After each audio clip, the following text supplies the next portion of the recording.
어제 말씀에서 다윗은 악인들의 공격에도 하나님께 감사하며 지존하신 하나님을 찬양하며 마무리를 했었습니다. 그가 그렇게 마무리를 할 수 있었던 이유는 결국 악인들은 절대로 하나님을 믿는 의인들을 이길 수 없기 때문입니다. 하나님께서 그렇게 내버려 두지 않으시죠. 다윗은 이러한 믿음이 있었기 때문에 시편의 여러 말씀을 보면 하나님을 찬양하며 하나님께 감사합니다. 오늘 우리가 읽은 이 시편 8편도 다윗의 시로 하나님을 찬양하며 시작을 합니다. 우리 1절 말씀 읽어보도록 하겠습니다. 여호와 우리 주여, 주의 이름이 온 땅에 어찌 그리 아름다운지요, 주의 영광이 하늘을 덮었나이다. 다윗은 온 천하에 하나님 같은 분이 없음을 찬양하고 있습니다. 그리고 주님의 영광이 하늘을 덮었다, 즉 온 땅 가운데 하나님의 영광이 임하고 있음을 고백하고 있는 것입니다. 다윗이 여호와 하나님을 높이며 찬양하는 것이죠. 이와 같이 하나님을 믿는 자들은 하나님께 감사하고 하나님을 찬양해야 합니다. 그런데 이러한 믿음을 유지하는 것이 쉽지만은 않습니다. 시험이 다가오고 상황 속에서 믿음이 흔들릴 때가 있기 때문입니다. 그렇기 때문에 이러한 믿음을 유지하기 위해서는 한 가지 자세를 가져야 됩니다.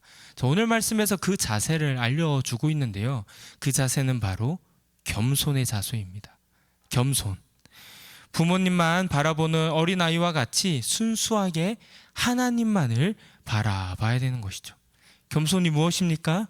자신의 모든 것을 내려놓고 주님만 의지하는 자세인 것이죠. 다윗은 2절에서 이와 같이 고백을 합니다. 2절을 읽어보도록 하겠습니다. 주의 대적으로 말미암아 어린아이들과 젖먹이들의 입으로 권능을 세우시며 이는 원수들과 보복자들을 잠잠하게 하려 하심이니이다. 자, 아멘. 2절 말씀을 자세히 보도록 하겠습니다. 여기서 두 부류의 사람이 나옵니다. 주의 대적과 어린아이들과 젖먹이들인데, 먼저 주의 대적은 악인들을 말합니다. 이들은 하나님의 권능을 보고도 하나님을 경외하지 않습니다. 왜냐? 교만하기 때문이죠. 자신들은 교만하기 때문에 하나님보다는 자신을 믿고 하나님의 뜻을 따르기보다는 자신의 판단과 뜻을 따릅니다. 교만하여 하나님을 찬양하거나 하나님을 경외하지 않죠. 그에 반해 어린아이들과 젖먹이들은 하나님을 경외하는 자들을 상징합니다. 자, 우리 어린아이들이 어릴 때 어떻게 합니까? 이 부모만을 바라보잖아요. 부모만을 믿고 부모만을 따릅니다. 이와 같이 하나님만을 믿고 따라야 한다는 것이죠. 2절 말씀에서 이 겸손한 사람들의 입을 통해서 하나님의 권능이 세워진다라고 이야기합니다. 이 입은 1절과 같이 하나님을 찬양하고 하나님을 높여드리는 것, 그 어린아이와 같이 하나님만 바라보며 하나님을 찬양하는 그 입으로 통하여 하나님께서 권능을 세우신다라는 겁니다. 하나님을 찬양하기 위해서는 이와 같이 자신의 모든 것 내려놓고 겸손히 주님만 바라며 주님께 나아가야 하는 것이죠. 교만한 자들은 절대로 하나님을 찬양하지 못합니다. 그런데 이 겸손의 자세는 어떻게 가질 수 있을까? 우리가 하나님을 제대로 안다면, 우리가 하나님을 제대로 믿는다면 이 겸손의 자세는 가질 수밖에 없습니다. 자, 4, 5절에서 다윗은 유명한 고백을 하는데요. 읽어보도록 하겠습니다. 사람이 무엇이기에 주께서 그를 생각하시며 인자가 무엇이기에 주께서 그를 돌보시나이까. 그를 하나님보다 조금 못하게 하시고 영화와 종기로 간을 씌우셨나이다. 아멘. 자, 지금 4절 말씀을 보시면 사람을, 인간을 표현하는 두 가지 단어가 나옵니다. 먼저 사람이고 두 번째로는 인자죠. 먼저 이 사람이라고 번역된 단어는 에노시라는 단어인데, 이것이 무슨 뜻을 가지고 있느냐? 깨지기 쉬운 존재, 부패하기 쉬운 존재라는 겁니다. 즉 사람은 깨지기 쉽고 부패하기 쉬운 존재라는 거예요. 연약한 존재라는 것을 말하고 있는 것입니다. 그리고 두 번째로 인자라는 단어는 벤 아담이라고 흙의 아들이라는 뜻이에요. 즉 우리 인간은, 사람은 흙으로 지어졌지 않습니까? 흙으로 지어졌기 때문에 너무 하찮은 존재라는 것입니다. 흙은 쉽게 부서지지 않습니까? 그와 같이 인간은 사실 하나님께서 창조하셨기 때문에 그 흙으로 창조하여서 인간의 모습, 존귀한 존재가 되었지만 하나님 없이는 아무것도 아닌 하찮은 존재라는 것이죠. 이러한 사람이 무엇이기에 지금 다윗이 무엇이라 고백합니까? 주께서 생각하시며 인자가 무엇이기에 나를 돌보시나이까. 5절 말씀을 보시면 하나님보다 우리를 조금 못하게 하시고 영화와 존귀로 간을 씌우셨다라고 고백합니다. 이러한 하나님의 그 크신 사랑과 그 크신 은혜를 생각하면 생각할수록 우리는 하나님 앞에 겸손해질 수밖에 없는 거예요.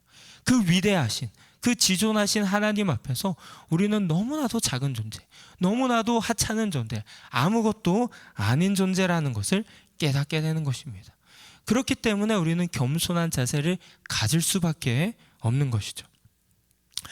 다윗은 이 시편 8편뿐만 아니라 144편에서도 방금 우리가 읽은 그 내용과 똑같은 고백을 합니다. 144편 3절 말씀인데요. 우리 찾아서 한번 읽어보도록 하겠습니다. 시편 144편 3절 말씀입니다.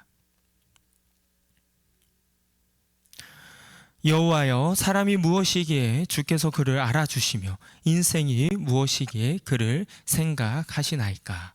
아멘. 지금 144편 3절이 8편 4절 말씀과 거의 똑같습니다. 그런데 그 다음 절의 내용은 약간 달라요. 우리 4절도 읽어보도록 하겠습니다. 사람은 헛것 같고 그의 날은 지나가는 그림자 같으니이다. 아멘. 자, 다윗은 이 144편에서 사람은 하나님 없이는 아무것도 아닌 존재라는 것을 고백하고 있습니다. 사람은 헛것 같고 그의 날은 지나가는 그림자 같으니이다. 그림자 같다는 것은 그 존재 자체가 실상이 아니라 허상이라는 거예요. 하나님 없이는 아무것도 아닌 존재라는 것을 다윗은 고백하고 있습니다. 이와 같이 사람에 대해서 너무나도 부정적으로 이야기하고 있어요. 아까 8절에서는 그나마 긍정적으로 고백했었습니다. 하나님보다 조금 못하지만 영화와 존귀로 간을 씌웠다. 그런데 144편은 사람은 헛것 같다라고 이야기합니다. 왜 다윗에게 이러한 차이가 생겼는가? 그 이유는 다윗의 삶 속에서 확실한 인간관이 형성되었기 때문입니다. 다윗이 어떤 사람이었습니까?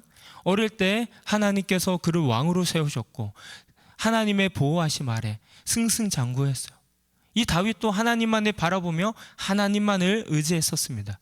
그런데 그가 왕이 되고 온 이스라엘을 이제 통일하게 되고 다스리면서 그가 어떻게 변하나요? 겸손하였던 그가 교만해진단 말이에요. 교만해졌단 말이에요. 그러면서 그 유명한 밧세바 사건을 일으키지 않습니까?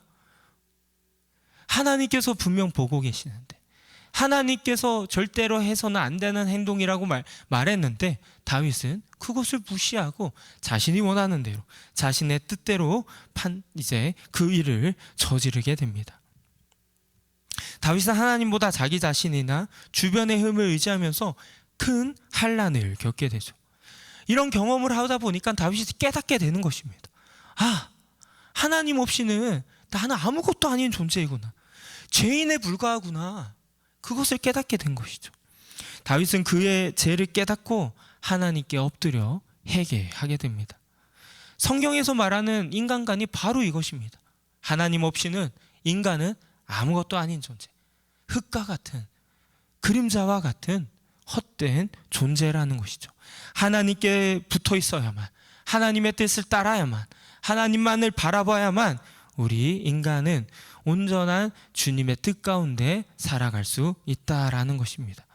그러니 우리는 겸손히 주님만을 바라봐야 됩니다. 교만하지 아니하고 오직 겸손히 주님의 뜻을 따라야 합니다. 자, 우리는 어떠한 자세를 가지고 있습니까?